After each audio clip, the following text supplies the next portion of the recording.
Mayo de 1945. Solo unos días antes del final de la Segunda Guerra Mundial, en algún lugar de Alemania. Soldados americanos buscan tesoros robados en búnkers y minas.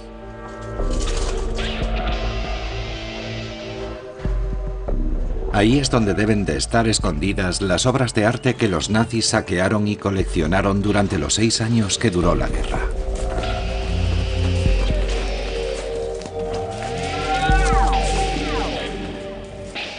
Pero el Ejército Rojo también está buscando. Comienza una frenética carrera por recuperar obras de arte de un inmenso valor. El Museo de Hitler, segunda parte.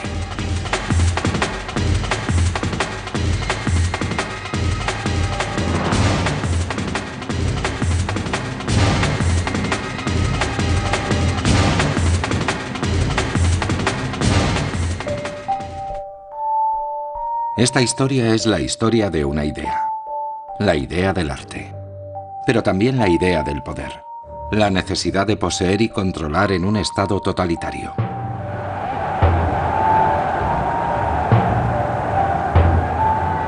En 1938, durante una recepción en Linz, Adolf Hitler pensó en erigir un museo gigante que diese testimonio de la grandeza de Alemania frente a la inferioridad cultural de los demás países.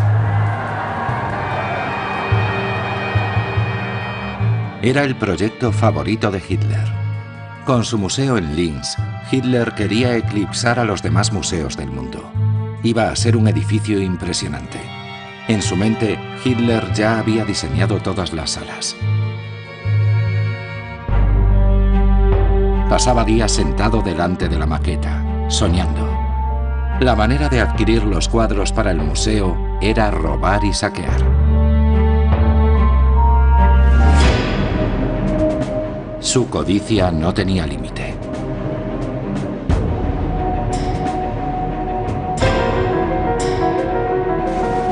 Se enviaron comandos especiales por toda Europa.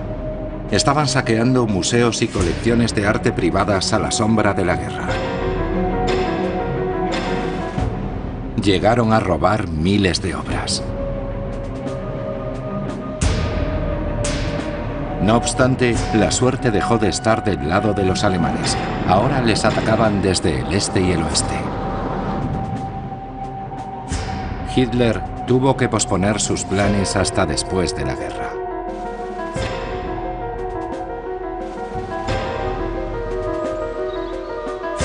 Aquí es donde se guardaron los cuadros, en Salzkammergut, Austria, dentro de esta montaña.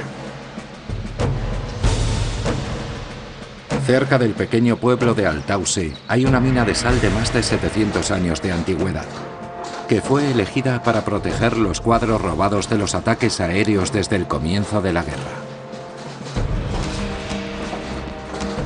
El problema eran los altos requisitos de conservación que requerían los cuadros. Se investigó mucho antes de almacenar los cuadros en la mina. Después de buscar el lugar idóneo durante 6 meses, descubrieron que este era el mejor sitio, porque aquí los cuadros prácticamente no envejecían. En la ermita de los mineros, Santa Bárbara, a muchos metros de profundidad en la montaña, había un cuadro de 300 años de antigüedad que se encontraba en perfectas condiciones. Los expertos vieron que las obras no se veían afectadas por las condiciones climáticas si estaban dentro de la montaña. El 13 de junio de 1943, Hitler hizo que convirtieran la mina en un almacén para su futura colección de Linz. El responsable de la conservación de los cuadros en la montaña era Karl Sieber, un pequeño y modesto restaurador. Como la mayor parte de la gente que trabajaba ahí, era un gran amante del arte. Cuando los cuadros llegaban, eran registrados y fotografiados. La fotógrafa Eva Frodelkraft recuerda: Teníamos que catalogar las obras y apuntar el número de la fotografía en una lista que luego se archivaba. Era un trabajo administrativo bien organizado. No era, bueno, ha llegado un camión, vamos a ponerlo todo donde sea. No, era un trabajo administrativo perfectamente organizado que llevó meses. Trabajamos durante meses y meses. Se almacenaron en la mina cientos, miles de cuadros. Se numeraron todos los estantes. No iban a permitir que ningún tesoro se perdiese.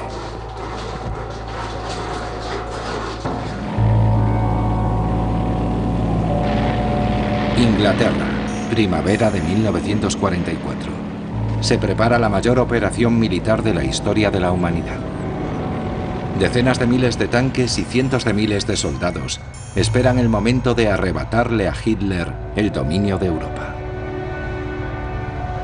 Mientras que los soldados se preparaban para la invasión, las clases altas de los Estados Unidos pensaban en las obras de arte.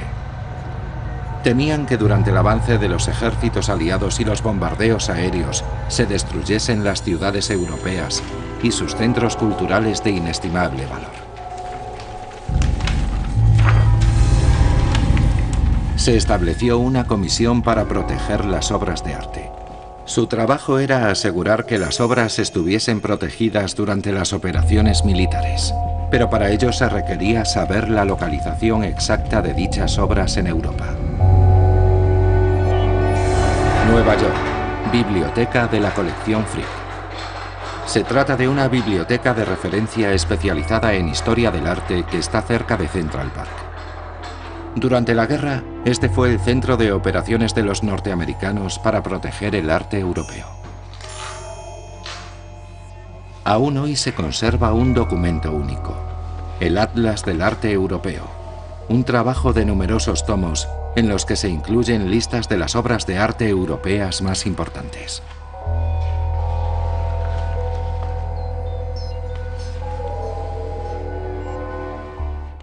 La información venía en parte de guías que son un componente muy importante de la colección de la biblioteca. Algunas guías pertenecían a Henry Clay Frick, quien las había recopilado durante sus viajes. Otras se adquirieron con el propósito de documentar las fotografías de nuestro archivo. Ese archivo fotográfico era muy valioso a la hora de localizar las obras de arte que pretendían proteger. El 15 de julio de 1943, la sala de lectura de la biblioteca de la colección Frick se cerró al público durante la guerra. Había que catalogar todas las obras europeas. El principal promotor del proyecto fue la Fundación Rockefeller. Un trabajo meticuloso. Se siguió toda información o pistas disponibles. Los cuadros se localizaron en los mapas de los distintos países y ciudades y se fotografiaron. Al final se entregaron al ejército americano más de 700 mapas algo desenfocados.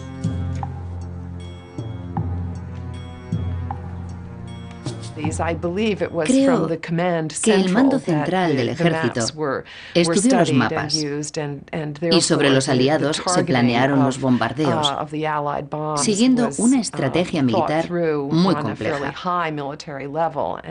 Y por eso enviaron a los pilotos de los bombarderos allí.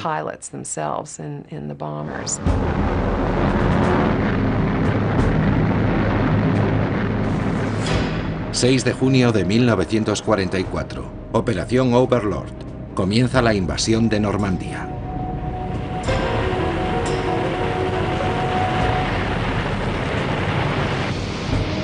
Solo unos días después, los aliados se habían asegurado una cabeza de puente. Entre las divisiones, había una comisión especial cuya misión era buscar y rescatar obras de arte.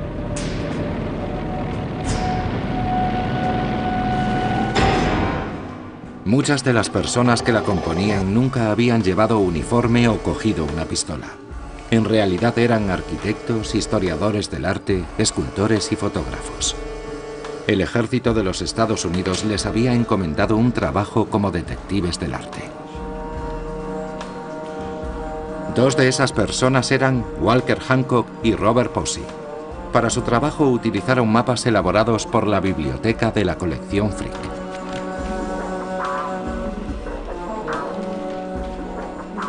Uno de los trabajos más importantes que buscaban era el retablo de la Catedral de San Bavón de Gante, en Bélgica. Los alemanes lo habían robado en 1942.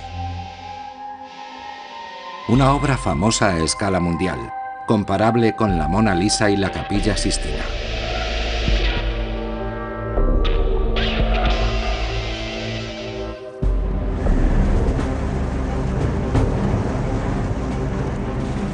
La investigación comenzó. No obstante, las primeras semanas fueron frustrantes para los detectives del arte. Las ciudades y los pueblos del norte de Francia que atravesaron las tropas americanas habían sido totalmente destruidos durante las violentas batallas de la invasión.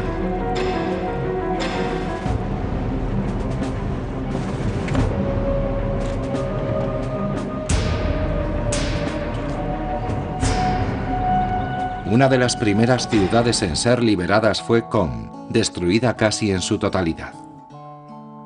¿Qué sentido tenía buscar obras de arte en medio de las ruinas?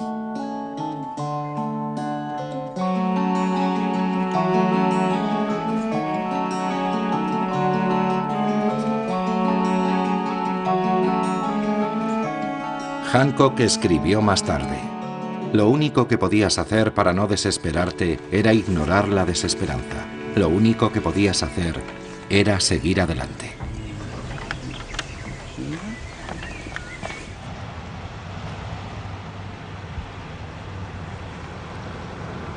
Se incrementaron los transportes a la mina de Altausse, en Austria, en vista del avance de las tropas aliadas. En septiembre de 1944, 3 meses después de la invasión de Normandía, el retablo de Gante fue trasladado a la mina. Al descargar el retablo de los camiones, se dieron cuenta de que el panel de San Juan había sufrido daños.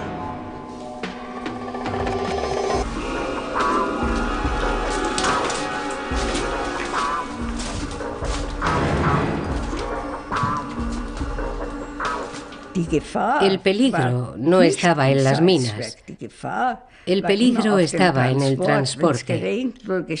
Cuando llovía o nevaba, las obras iban en camiones abiertos. Se podían mojar y llegaban mojados a la mina. Era muy complicado. Siempre había un químico cerca que se encargaba de examinar y cuidar los cuadros. Carl Siebert decidió que el panel de San Juan tenía que ser restaurado. Lo llevaron a un taller que habían construido en la mina, y el deterioro pudo ser reparado en el acto. Siebert se esforzó durante días en reparar el panel. El resto del retablo se introdujo en una cámara dentro de la mina a muchos metros de profundidad. Para los amantes del arte fue un evento espectacular. Cuando entramos en la habitación, aún no había luz eléctrica. Cogimos una lámpara de carburo porque estaba completamente oscuro. De repente el retablo apareció a la luz de la lámpara. Fue una visión conmovedora.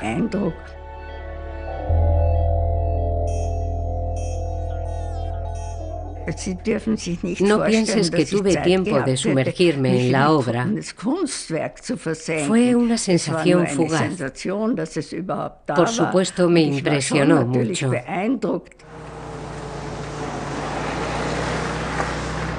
Mientras, en Francia, los oficiales americanos no hacían muchos progresos en su búsqueda de las obras de arte.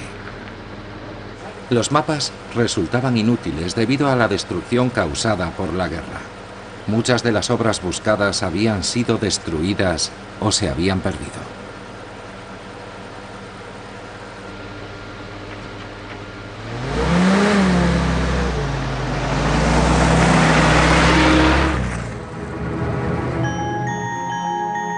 Por eso se les pidió a los demás soldados que ayudaran durante la búsqueda.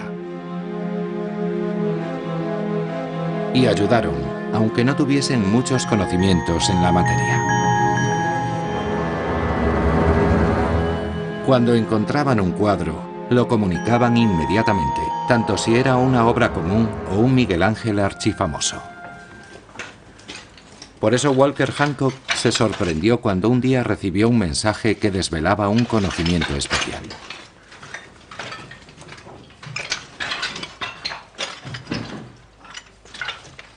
El mensaje decía que habían encontrado un Bruegel en una casa. Sin dudarlo, Hancock fue inmediatamente a visitar esa casa.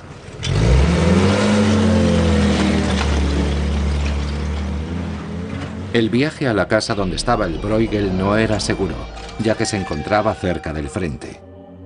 De hecho, el día anterior había habido un combate y aún podían impactar granadas alemanas en cualquier momento.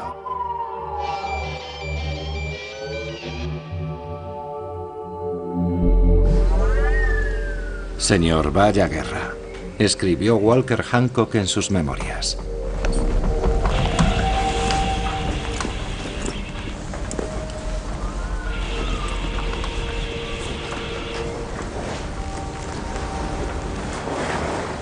Pero el viaje mereció la pena. El cuadro era auténtico. Probablemente era del estudio de Peter Bruegel el Viejo. Había que llevárselo de la zona de combate lo más pronto posible. El primer gran logro de Walker Hancock había sido pura coincidencia. La búsqueda continuó.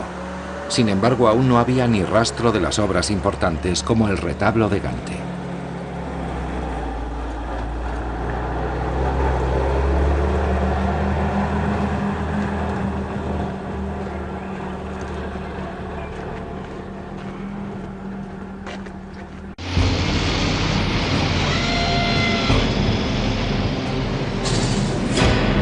Agosto de 1944. Se han roto las líneas de defensa alemanas. Cada día los aliados se acercan más a París.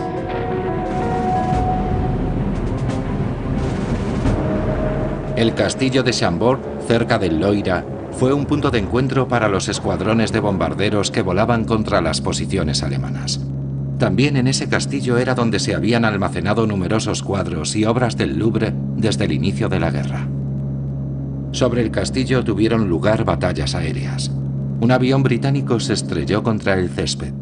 No obstante, las obras de arte permanecieron intactas.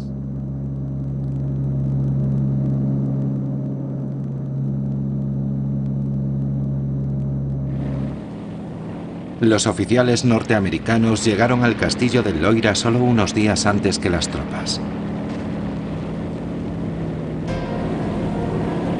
Su misión era proteger las obras de los merodeadores de su propio ejército. Después de las durísimas batallas, los palacios se habilitaron como cuarteles para las tropas, con a menudo devastadores efectos para el interior y el mobiliario.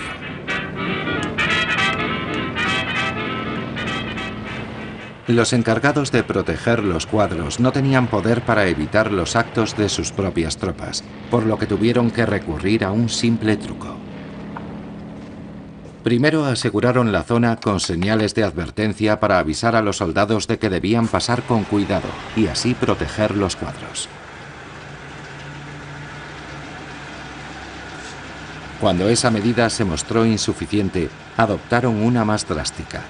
Marcaron los edificios con cintas blancas, símbolo para indicar dónde había minas escondidas. Esa fue la única medida que funcionó.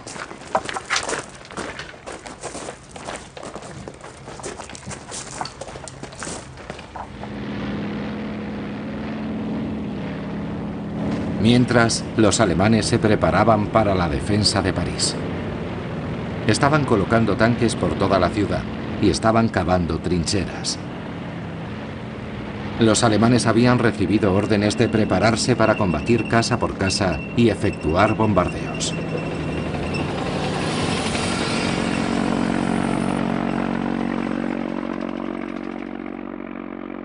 El Museo Jeu de Paume estaba en el centro de París. Los alemanes lo habían utilizado como almacén para las obras que habían robado.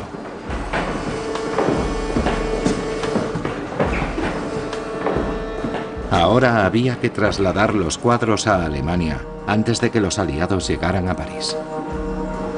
Desde hacía años, Rose Valland, una mujer poco convencional, observaba las actividades de los alemanes. De hecho, era una agente doble, porque había estado haciendo un inventario exhaustivo de cada obra que entraba al museo, diciendo que lo hacía en favor de los nazis y que preparaba los cuadros para que fuesen llevados al museo de Hitler en Linz.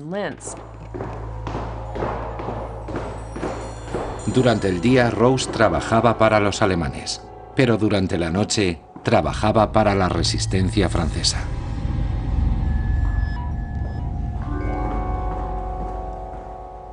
A finales de julio de 1944, Rose Valland se dio cuenta de que habían empaquetado algunos cuadros y los habían llevado a la estación de ferrocarril. En los registros de transporte estaban los números de los vagones de cada cuadro transportado.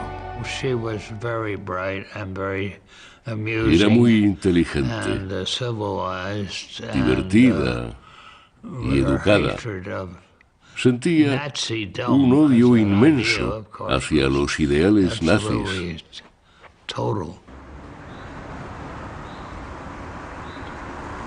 La resistencia cometió sabotajes y actos de resistencia pasiva por todo París para hostigar a las tropas alemanas y hacerlas sentir inseguras. Mientras que los cuadros esperaban en la estación su transporte a Alemania, Rose Valland pudo pasar la información que había recopilado a la resistencia francesa.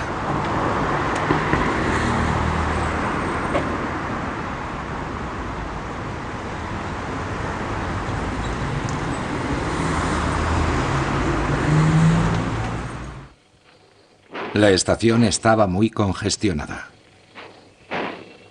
El tren que llevaba los cuadros también tuvo que esperar.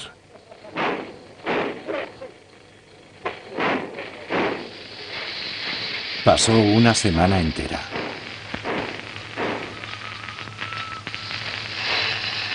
Por fin emprendió el viaje, pero tuvo que pararse al par de kilómetros. Problemas técnicos, supuestamente había problemas con el motor.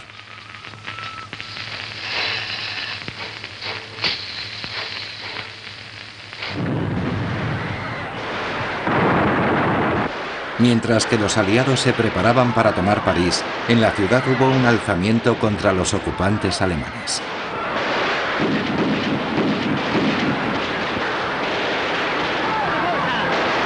El comandante desobedeció sus órdenes, con lo que salvó a la ciudad de París de ser completamente destruida.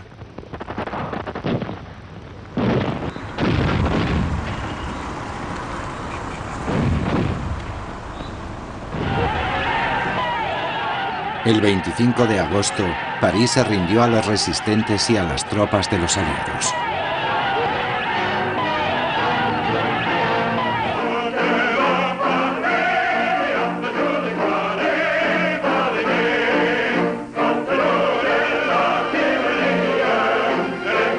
Los americanos y los británicos esperaban encontrar una ciudad devastada por el hambre, con revueltas sociales y brotes de enfermedades. Pero encontraron lo contrario. La ciudad había vuelto a la vida inmediatamente.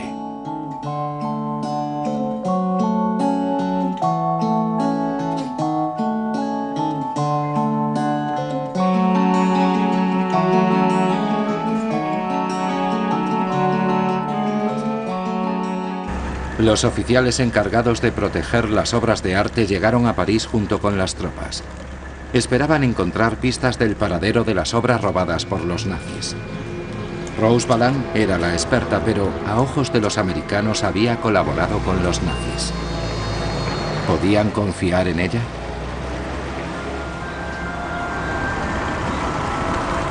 Rose Valland también tuvo sus dudas. ¿Eran sinceros los americanos o por el contrario pretendían robar los cuadros y llevárselos a los Estados Unidos? El primer encuentro no fue muy fructífero.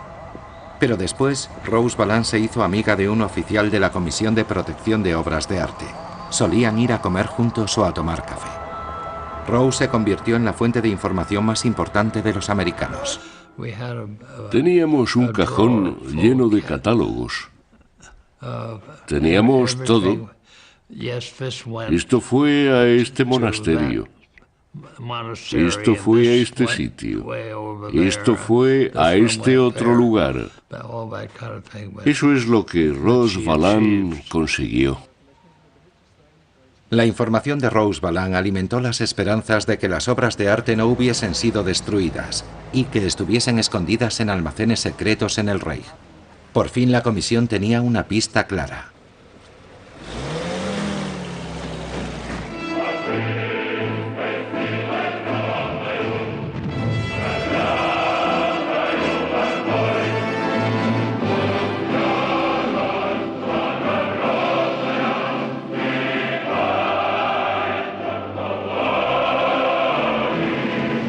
Lo que los americanos no sabían era que después de su victoria en Stalingrado, Stalin había decidido confiscar los bienes culturales alemanes como indemnización por los destrozos que había causado la guerra en la Unión Soviética.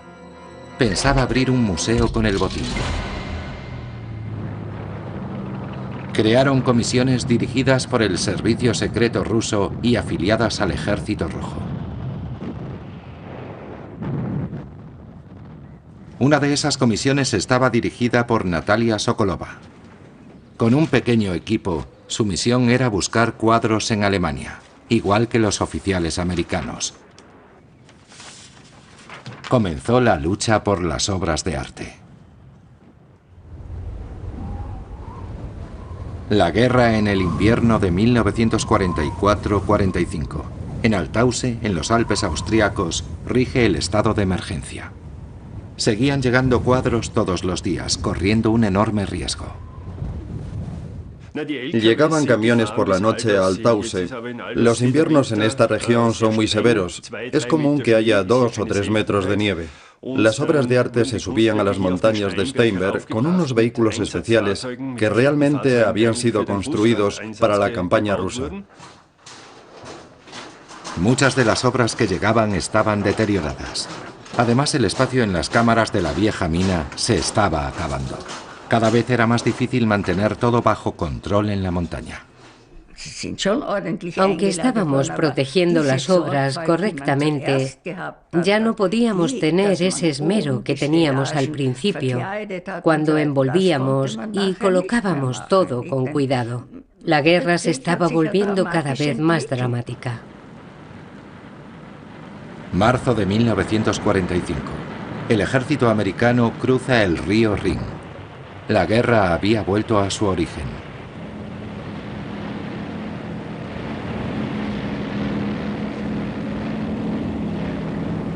De acuerdo con la información que Rose Valland había proporcionado al ejército americano, en Siegen, no muy lejos de Colonia, había una mina con un enorme almacén. Era domingo de Pascua de 1945.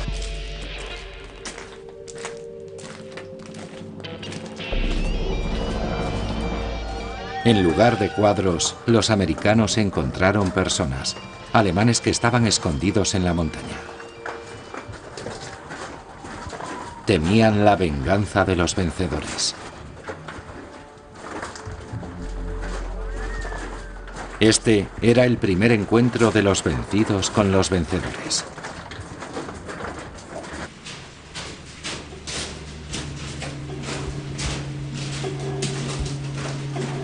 El túnel de la montaña era muy profundo.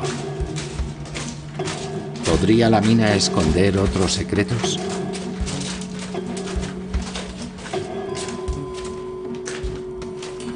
En un segundo túnel a cientos de metros de profundidad, los americanos se encontraron con otro hallazgo.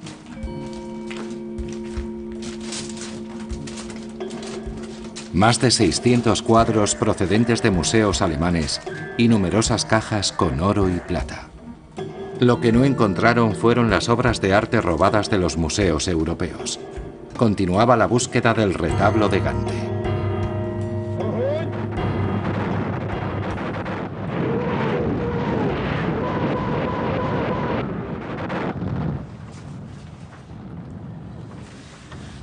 Mientras, Natalia Sokolova seguía otra pista. Había recibido la orden de dirigirse a Dresde.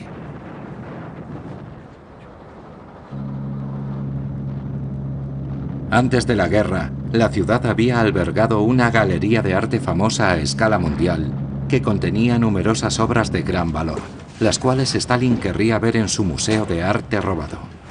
No se sabía si esas obras habían sobrevivido a las inclemencias de la guerra.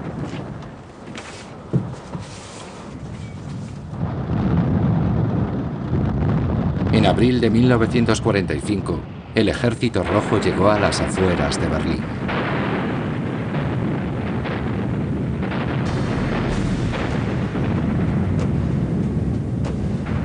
Hitler se escondió en su búnker bajo la Cancillería del Rey. En febrero le habían entregado la maqueta final de su museo de Linz, la cual se llevó consigo bajo tierra. Encerrado en el búnker escribió: Nunca recopilé mis cuadros por razones privadas, sino con el objeto de establecer una galería de arte en mi ciudad natal, Linz, en el Danubio. Mi mayor deseo es que se cumpla mi legado.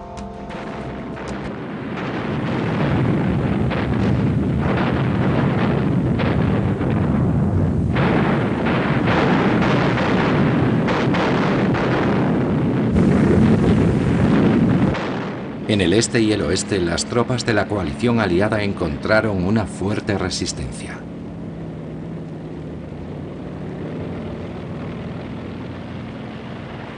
Los americanos aún no sabían el paradero del almacén más importante de los nazis. En la ciudad de Trier o Treveris, Robert Posey consigue una pista decisiva de un antiguo miembro del proyecto del Museo de Linz. El retablo de Gante y otras muchas obras están almacenadas en una mina de sal en Altausse, en Austria. El 19 de marzo, Hitler ordenó destruir todo lo que pudiese servir al enemigo. Justo antes de que Hitler se suicidara, la orden se extendió a las obras de arte. Fue una situación muy dramática porque el jefe del Estado de Alta Austria, el Alto Danubio, que es como se llamaba entonces, era un nazi fanático que ordenó volar la mina con todos los cuadros dentro para que el enemigo no pudiese poner sus manos sobre ellos. En Altausse se estaba preparando todo para volar la mina. En secreto metieron cajas en las que había una etiqueta que ponía mármol. Más de 8.000 de las obras de arte más valiosas de Europa estaban a punto de ser destruidas.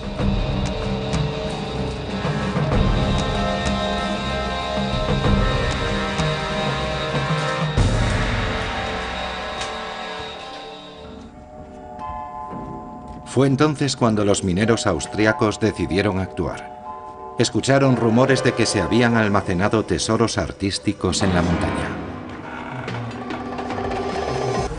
Fueron a ver al único hombre en el que podían confiar para acceder al túnel, Karl Sieber, el restaurador.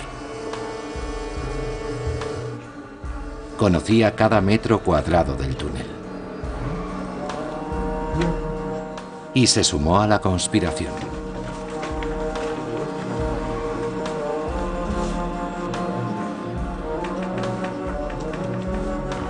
Juntos decidieron volar el túnel, pero de manera que, en lugar de destruir los cuadros, solo se bloqueara la entrada a las cámaras.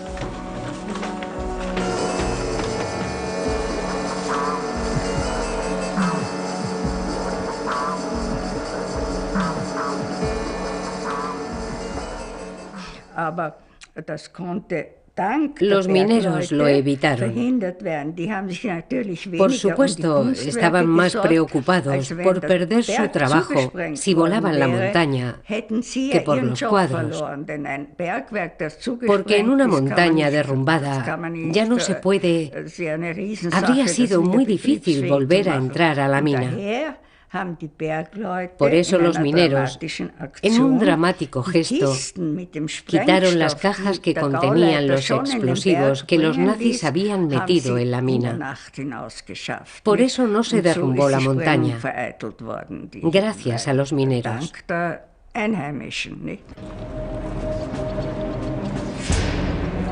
El 7 de mayo de 1945, un día antes de que acabara la guerra, el capitán Posey llegó a la mina de sal. No conocía los planes para volar la montaña.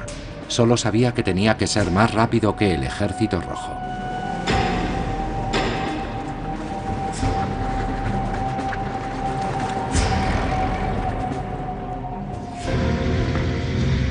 Los rusos, no obstante, no eran conscientes de los tesoros que había escondidos en la mina. El 8 de mayo de 1945, el día en que acabó la guerra, el Ejército Rojo entró en Dresde.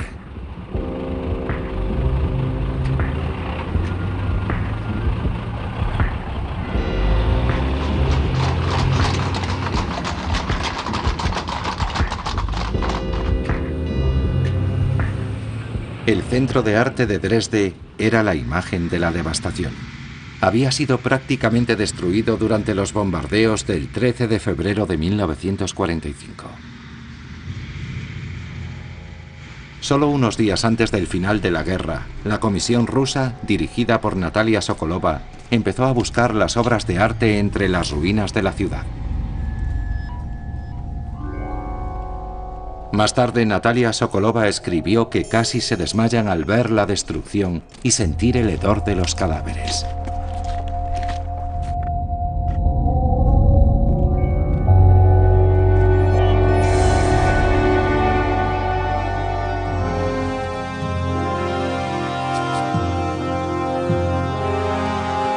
Desde mayo de 1945, muchas ciudades alemanas tenían el aspecto de Dresde. Por el momento, los cuadros no eran la prioridad.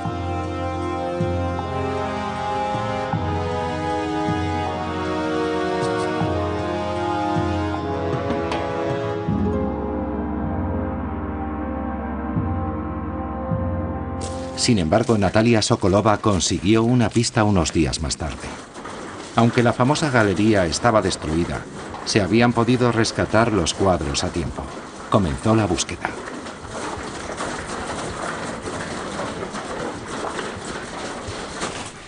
Las obras maestras supuestamente estaban escondidas en el túnel abandonado de una mina cercana a las montañas del Sandstein.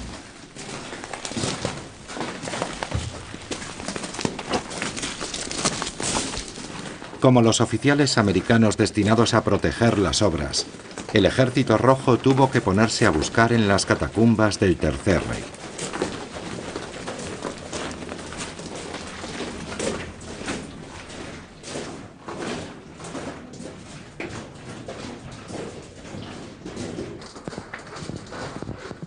A la luz de las antorchas aparecieron los marcos de oro.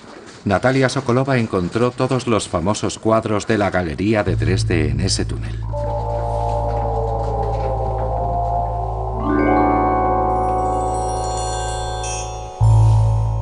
Rescatado, El rapto de Ganímedes, de Rembrandt.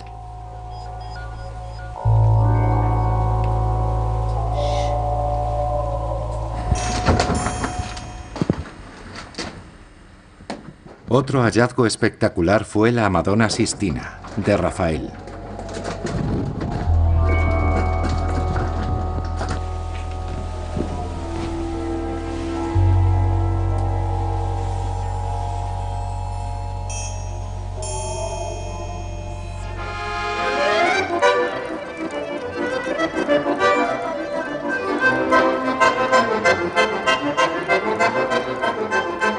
El mismo día que el Ejército Rojo entró en Dresde, el capitán Pozzi llegó a Altausse.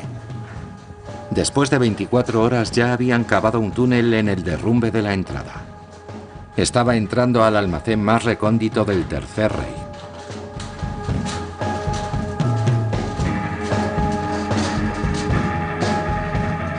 Encontró la colección de arte del Museo de Hitler, abandonada pero intacta.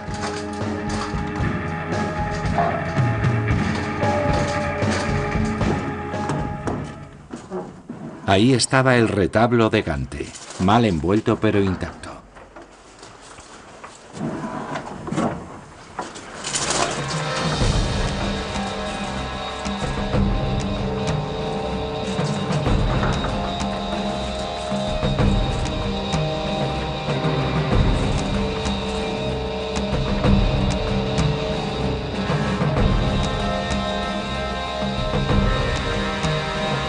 Se encontraron unas 8.000 obras en Altausse. No todas eran obras destinadas al Museo de Hitler en Linz. Había también cuadros de museos alemanes y austriacos, de Berlín y Viena.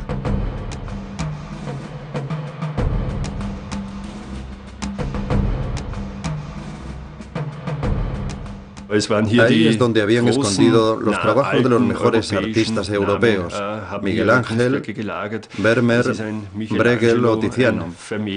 Todos estaban ahí. Cuando se descubrió el almacén, el valor de las obras encontradas se estimaba en más de 3 billones de dólares.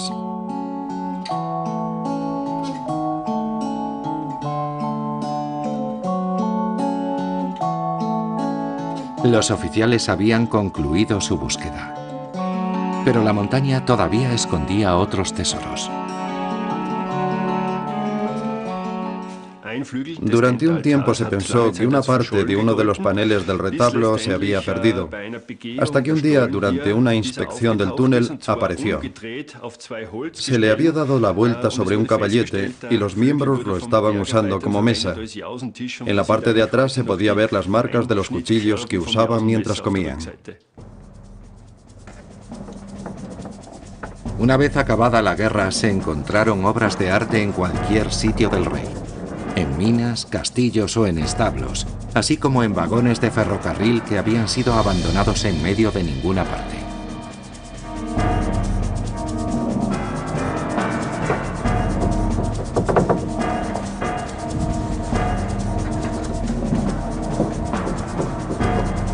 Durante las semanas siguientes, Robert Posey y sus colaboradores descubrieron más de 2.000 escondites.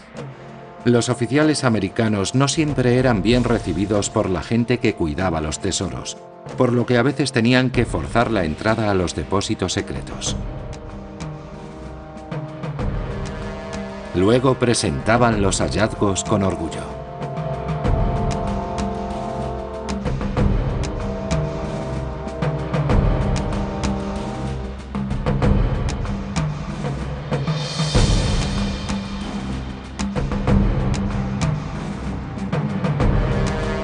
La búsqueda también sirvió para que cuadros, esculturas, piezas de porcelana y joyas desaparecieran en los bolsillos de los oficiales y acabaran en los Estados Unidos.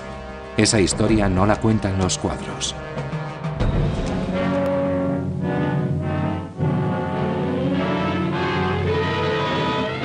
Los americanos encontraron muchas obras especialmente en Berghof, en Berchtesgaden. Ahí es donde tenían sus espectaculares residencias Hitler y Hermann Göring, decoradas con valiosos cuadros.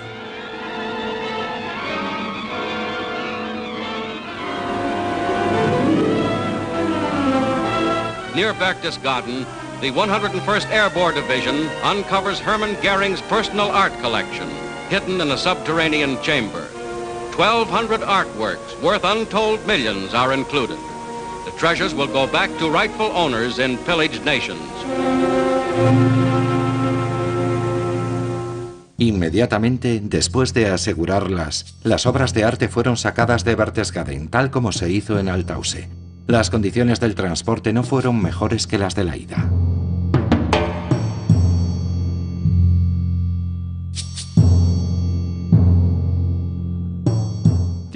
Sacaron las primeras obras de arte de la mina el 10 de mayo, después de reabrir la entrada de la mina. Los mineros la habían volado de manera que solo se derrumbara esa parte. A finales de 1945, muchas de las obras fueron llevadas a un punto de tránsito en Múnich. Pero muchas obras se quedaron almacenadas durante casi 20 años, hasta los años 60, cuando se resolvió la cuestión de restituir y las obras fueron entregadas a sus legítimos dueños. Para que las obras se devolviesen correctamente, el ejército americano organizó 3 puntos clave. El más importante, el Central Collecting Point en Múnich. Las primeras obras de Altausse y otros sitios llegaron el 17 de junio. Hasta finales de año se depositaron solo en Múnich cerca de 20.000 obras de arte, en principio durante un periodo de tiempo indefinido. El personal se puso manos a la obra inmediatamente. Junto con 4 miembros del ejército americano, más de 100 civiles alemanes se ocuparon de catalogar los cuadros.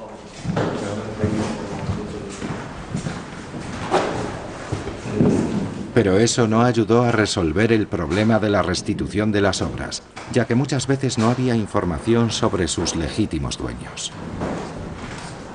Un día, Lane Faison recibió la visita de una mujer mayor.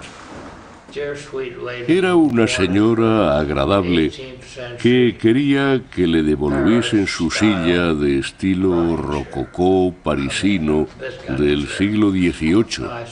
Este tipo de silla, yo le dije, probablemente tenemos 300 iguales a esa. No hay manera de identificar la suya, así que no se la podemos devolver, no le podemos decir que se lleve una cualquiera. Los americanos se negaban a entregar las obras a particulares, por muy legítimas que fuesen sus peticiones. La solución no llegó hasta 1945, en la Conferencia de Potsdam. Se decidió devolver las obras de arte a los países a los que pertenecían. Devolver las obras a los museos o a los dueños dependía del gobierno de cada país. Nunca tratamos con particulares. Para mí eso es algo importante. Tratábamos con los gobiernos. Enviamos obras a Francia y luego el gobierno las enviaba al Louvre. Enviamos obras a Bélgica y el gobierno las enviaba a Bruselas. Teníamos el retablo de Gante, que era de la ciudad de Gante, no muy lejos de Bruselas, pero no lo enviamos a Gante, que era su lugar de origen. Lo enviábamos a Bruselas, que es la capital del país, y entonces ya era problema del gobierno, no nuestro. Lo mismo con todo lo demás. El retablo de Gante fue la primera obra de vuelta. El 21 de agosto emprendió su viaje de regreso en avión acompañado por el capitán Posse para que pudiera estar en Bruselas antes del día 3 de septiembre de 1945. Primer aniversario de la liberación de Bruselas. Hoy el retablo vuelve a estar en la Catedral de Gante, mostrado detrás de un cristal a prueba de balas como medida de seguridad adicional. Lo visitan miles de turistas cada año. Su devolución en 1945 fue un acto de gran simbolismo, al mismo tiempo que fue el comienzo de la mayor recuperación de arte robado de la historia de la humanidad. En Alemania del Este, en la zona ocupada por los soviéticos, se seguía una política totalmente diferente.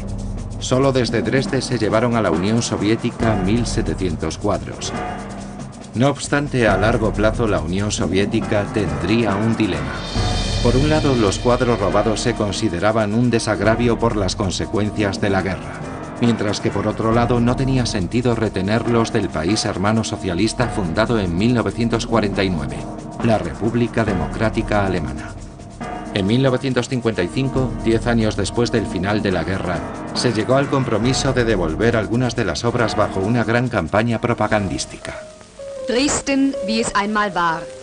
Als die Stadt unter angloamerikanischen Terrorbomben in Schutt und Asche gesunken war, retteten sowjetische Offiziere und Sachverständige die Schätze der Gemäldegalerie, die in Kellergewölben zu verkommen drohten. Darunter auch die weltberühmte Sixtinische Madonna von Raphael.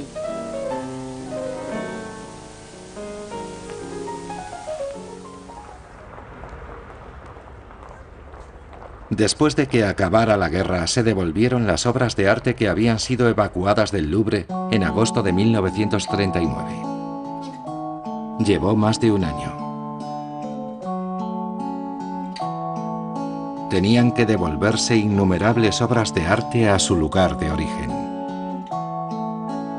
En mayo de 1946 ya se había preparado todo. Los museos más famosos del mundo podían volver a abrir sus puertas. El Museo de Arte Jo de Paume, situado en el corazón de París, donde los nazis habían almacenado las obras robadas, pudo volver a abrir sus puertas al público en 1946. Rose Valland, la heroína del Jo de Paume, no ha sido olvidada.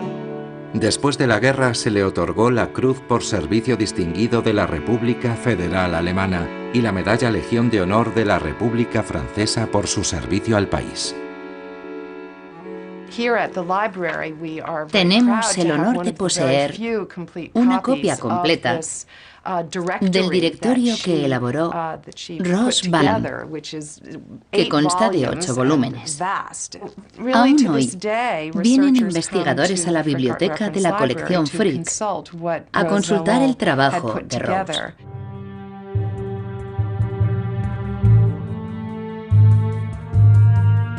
Incluso con la ayuda de las listas elaboradas por Rose, aún no se han recuperado todas las obras de arte expoliadas por los nazis. Han sido destruidas o siguen perdidas, o están colgadas en museos o colecciones privadas sin que sus legítimos dueños sepan su paradero. El arte robado es aún un tema actual.